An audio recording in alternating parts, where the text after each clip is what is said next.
Soy Juan Antonio Moreno Bravo, soy licenciado en Biología por la Universidad de Valencia y doctor en Neurociencia por la Universidad Miguel Hernández. Actualmente soy investigador Ramón y Cajal. Desde el 2021 dirijo el Grupo de Desarrollo, Conectividad y Función de los Circuitos del Cerebelo en el Instituto de Neurociencias en Alicante, que es un centro mixto entre el CSIC y la Universidad Miguel Hernández.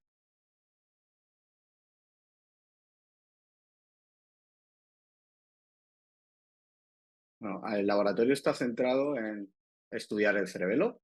Básicamente intentamos determinar cuáles son los mecanismos básicos por los cuales se forman los circuitos de esta estructura. Tenemos dos líneas de investigación principales, una que está centrada en poder definir cuáles son los mecanismos moleculares y dependientes de actividad que dirigen el ensamblaje de los circuitos locales del cerebelo, los que están dentro del cerebelo. Intentamos determinar cómo alteraciones en esos procesos derivan en una función anómala de esta estructura. Y por otro lado, la otra línea de investigación está centrada en determinar o en definir los circuitos que permiten conectar al cerebelo con otras estructuras en el cerebro, lo que conocemos como circuitos a larga distancia, y cómo alteraciones en el desarrollo de esas conexiones pueden derivar o pueden tener un impacto en la función global del cerebro y su relación con posibles patologías del neurodesarrollo.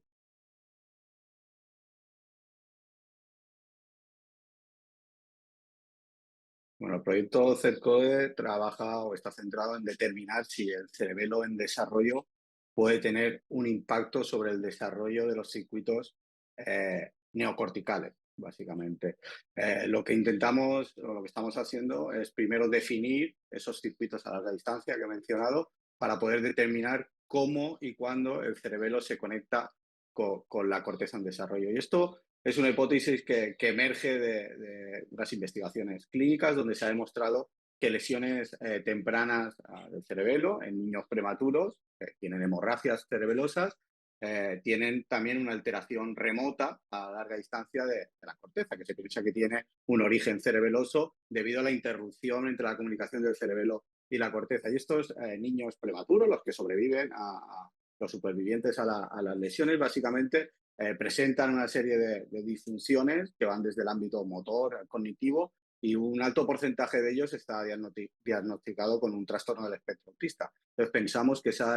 esas lesiones de cerebelo y ese impacto que pueden tener sobre la corteza podría ser el origen cerebeloso de trastornos complejos como como el trastorno del espectro autista. Así que básicamente, como he dicho, estamos definiendo esos circuitos y ahora estamos intentando generar animales modelo en los cuales intentamos mimetizar esas lesiones que ocurren que tienen las hemorragias para poder estudiar qué ocurre en esa corteza cerebral cuando el cerebelo está dañado de forma temprana en el desarrollo, poder determinar si esa conexión anómala entre el cerebelo y la corteza puede tener un impacto en la función global del cerebro y derivar en alguna sintomatología que pudiera estar asociado a esos trastornos.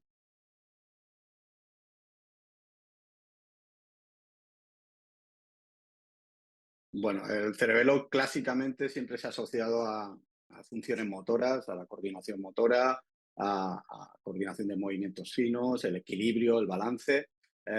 Y en las últimas 2 o 3 décadas han surgido multitud de evidencias en estudios clínicos, donde se ha mostrado que hay pacientes que tienen una serie de lesiones en el cerebelo que no están acompañadas o que no tienen un impacto motor y vienen acompañadas de disfunciones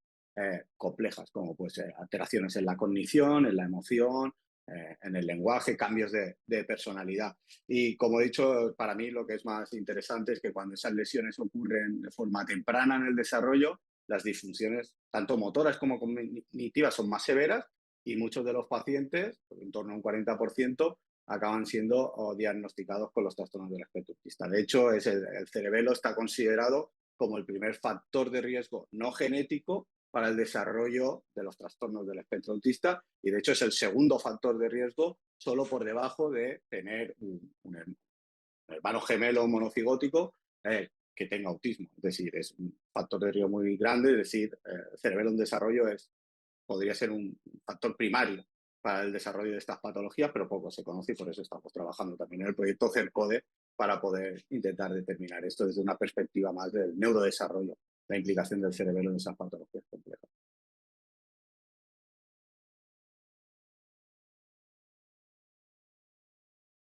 Bueno, yo creo que el gran reto, no sé si para las próximas décadas o muchas décadas más, será el poder entender el cerebro en su total complejidad, en su funcionamiento completo y en particular, por supuesto, el cerebro humano, que es el más complejo que conocemos. Y para esto, básicamente, ya llevamos tiempo haciéndolo, tendemos a ser reduccionistas porque estamos ante el sistema biológico más complejo que conocemos y lo tenemos que estudiar de diferentes escalas, desde genes, las células que lo componen, cómo se conectan al funcionamiento de todo órgano. Al final,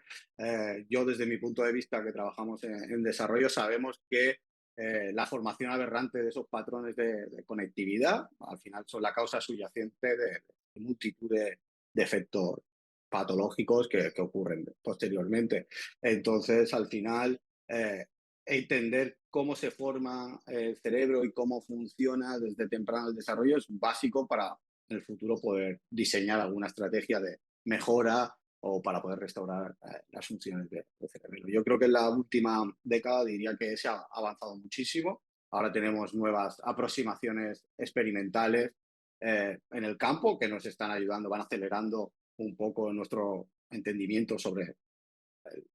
toda la totalidad del cerebro, desde técnicas que incluyen análisis genómicos y transcriptómicos a gran escala. Tenemos una gran variedad ahora de modelos genéticos y transgénicos que nos permiten estudiar de forma específica circuitos y su función y cuál es el impacto que tiene la alteración de ese circuito sobre el comportamiento, eh,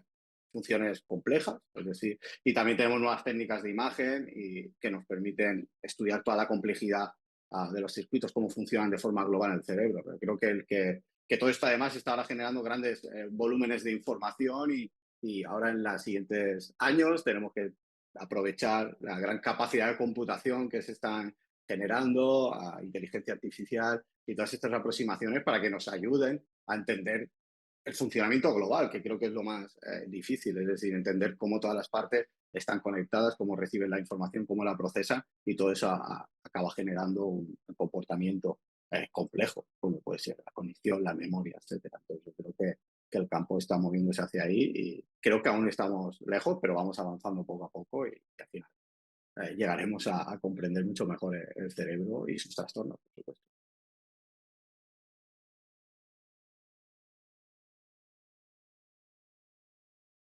Bueno, yo creo que la Semana del Cerebro es una actividad muy importante que tenemos aquí en el centro. Son jornadas de puertas abiertas que tienen como principal objetivo acercar a la población en general la investigación, en este caso, en nuestro caso particular, la investigación en neurociencia. Creo que es muy importante porque, al fin y al cabo, el objetivo es aumentar el conocimiento científico de la sociedad, ofrecerle la información que necesitan para que puedan adquirir ellos su propia opinión y creen opiniones basadas en ciencia, ¿vale? Que intentamos fomentar de alguna manera el pensamiento crítico. También creo que es importante que la gente pueda tener un contacto directo con las instituciones científicas y con los científicos. El hecho de poder interaccionar con nosotros, preguntarnos, el estar en directo. Pues, montamos allí como una especie de laboratorio, la gente puede ver cómo realmente trabajamos día a día el cerebro, cómo se estudian, cómo se procesan los cerebros, el por qué utilizamos una serie de modelos experimentales, cómo avanza la investigación. Creo que eso hace que, bueno, de alguna forma se refuerce la confianza de la gente en las instituciones científicas y también vean dónde van todo ese, en muchos casos, dinero público.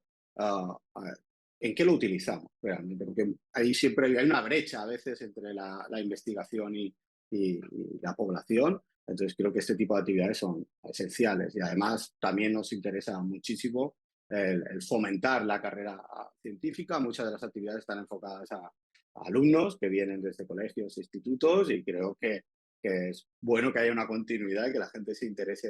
en la ciencia porque al fin y al cabo tanto la ciencia como la investigación básica son motores básicos para el bienestar y el desarrollo social de los países y creo que hay algo que por nuestra parte tenemos que intentar transmitir eso a la gente para estimular también el interés por la ciencia y,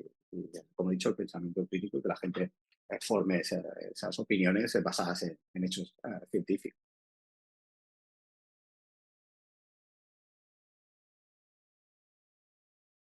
Bueno, yo creo que el nivel es muy alto, diría, excelente, ¿no? Tenemos multitud de grupos con proyección internacional que están distribuidos en diversos, o a lo largo de todo el territorio nacional. Creo que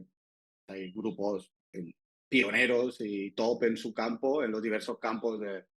neurociencias, y yo creo que eso también acaba siendo un poco la herencia que hemos recogido de la escuela de Ramón y Cajal. Yo creo que el hecho de que el padre de la neurociencia moderna fuera español, trabajara aquí, creo que ha generado, y él tuvo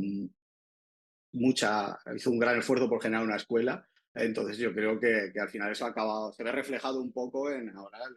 la gran cantidad de grupos potentes que tenemos en neurociencia. Un ejemplo, aunque yo sea de aquí, pues el Instituto de Neurociencias es una institución